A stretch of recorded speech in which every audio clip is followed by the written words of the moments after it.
नमस्कार दोस्तों, welcome to my blog. और आज हम जा रहे हैं छठ पूजा में। मतलब मेरे घर नहीं होता है, मेरे दोस्त के घर पे होता है। तो she invited me and that's why I am going. And तो अभी हम जा रहे हैं घाट पे और हम दिखाएंगे क्या क्या वहाँ पे हो रहा है आप लोगों को। इस पूरे वीडियो में हम जानेंगे कि छठ पूजा आखिर क्यों मनाया जाता है, छठ पूजा का इतना महत्व क्यों है। तो पूरी जानकारी के लिए बने रहिएगा हमारे साथ, वीडियो को इन तक जरूर देखिएगा। पौराणिक मान्यताओं के अनुसार राजा प्रियंवदम को कोई संतान नहीं थी। महर्षि कश्यप ने पुत्र प्राप्ति के लिए यज्ञ कराया और यज्ञ आहुति के लिए बनाई गई खीर प्रियंवदम की पत्नी मालिनी को दी। बाद में मालिनी को पुत्र हुआ, लेकिन वह मृत पैदा हुआ। प्रियंवदम बहुत दुखी हुए। वह पुत्र को लेकर शमशान गए और पुत्र वियोग में अपना प्राण त्यागने की कोशिश की।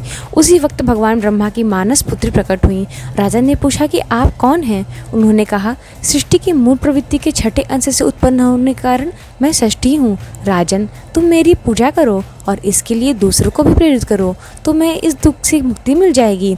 इसके बाद राजा ने पुत्र इच्छा से देवी षष्ठी का व्रत किया और उन्हें पुत्र रत्न की प्राप्ति हुई। तभी से षष्ठी यानी छठी मैया की पूजा होती चली आ रही है। अब दूसरी कथा के अनुसार छठ पर्व की शुरुआत महाभारत काल से हुई थी। सबसे पहले महादानी सूर्यपुत्र कर्ण ने सूर्यदेव की पूजा की थी। कर्ण बिहार के अंग प्रदेश वर्तमान भागलपुर के राजा थे और सूर्य और कुंती के पुत्र थे। सूर्यदेव से ही कर्ण को दिव्य कवच और कुंडल प्राप्त हुए थे, जो हर समय कर्ण की रक्षा करते थे। कर्ण भगवान सूर्य के परम भक्त थे और वह प्रतिदिन घंटों कमर तक पानी में खड़े होकर सूर्य को अर्घ्य देते थे। सूर्य की कृपा से ही वह महान योद्धा बने। आज भी छठ पे अर्घ्य देने की यही परंपरा प्रचलित है। द्रौपदी की छठ कथा। छठ पर्व के बारे में एक कथा यह भी है कि महाभारत काल में द्रौपदी परिवार के सुख शांति और रक्षा के लिए छठ का पर्व बनाया था। जब पांडव अपना सारा राजपाट जुए में हार गए तब द्रौपदी ने छठ व्रत रखा। उनकी मनोकामनाएं पूरी हुई और पांडवों को राजपाट वापस मिल गया। लोक परंपरा के अनुसार सूर्यदेव और छठी मैया का संबंध भाई बहन का है, इसीलिए छठ के मौके पर सूर्य की आराधना फलदायी मानी गई है।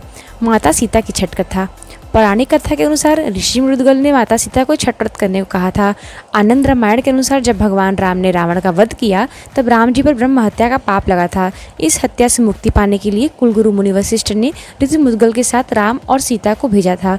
भगवान राम ने कष्टहरणी घाट पर यज्ञ करवाकर ब्रह्म हत्या के पाप से मुक्ति दिलाई थी। वही माता सीता को आश्रम में ही रहकर कार्तिक मास की षष्ठी तिथि को व्रत करने का आदेश दिया था। छठ पूजा को आस्था का महापर्व ऐसे ही नहीं कहा जाता है।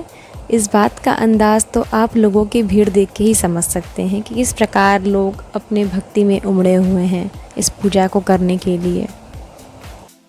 छठ पूजा 4 दिवसीय महापर्व होता है। नहाए खाए के साथ आरंभ होकर इस व्रत में महिलाएं पूरे 36 घंटा व्रत रखकर पूजा करती हैं। छठ पर्व कार्तिक शुक्ल चतुर्थी से आरंभ होता है और कार्तिक शुक्ल षष्ठी के दिन डूबते सूर्य को अर्घ्य दिया जाता है और उसके बाद अगले दिन सुबह उगते सूर्य को अर्घ्य देने के बाद छठ पूजा संपन्न मानी जाती है।